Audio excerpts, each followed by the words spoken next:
थोडा प्रॉब्लेम झाला होता, हॉस्पिटलमध्ये जायचं होतं. टेन्शन आले, पण आता काय, ते गेले गाडीवरती पुढं, मी गेले चालत. हॉस्पिटलपर्यंत आलो. हॉस्पिटल पण जवळच होतं ना, त्यामुळे पायीच चालत आले. ते आमच्या येऊन पुढे उभे राहिले होते हॉस्पिटलच्या बाहेर. झाला होता पर्सनल काही प्रॉब्लेम, तर मग इथे थांबलो होतो आम्ही. आमचा नंबर येईपर्यंत अपॉइंटमेंट घेत होतो. अपॉइंटमेंट घेतल्यानंतर मग फर्स्ट फ्लोअरवरती गेलो. त्याच्यानंतर मग ॲडमिट करायला सांगितलं लिफ्टने, तर मला मळमळच होतं.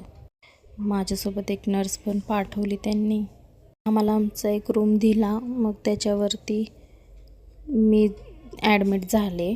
ॲडमिट करायचं होतं अजून. तो तसला दिला गाऊन घालायला, ॲडमिट वगैरे केलं, सलाईन वगैरे लावली आणि ही दोघं तिकडं बसली. माझं बाळ बघा किती मस्ती करतंय ना हॉस्पिटलमध्ये येऊन. तिला असं वाटलं की आता तिला भारी वाटत होतं फिरायला इकडून तिकडं, कशाला पण हात लावत होती. दिवसभर सोडून राहिली ना, मग संध्याकाळी 4 वाजता ते घेऊन आले होते तिला हॉस्पिटलमध्ये. माझ्याशिवाय राहतच नाही बाळ.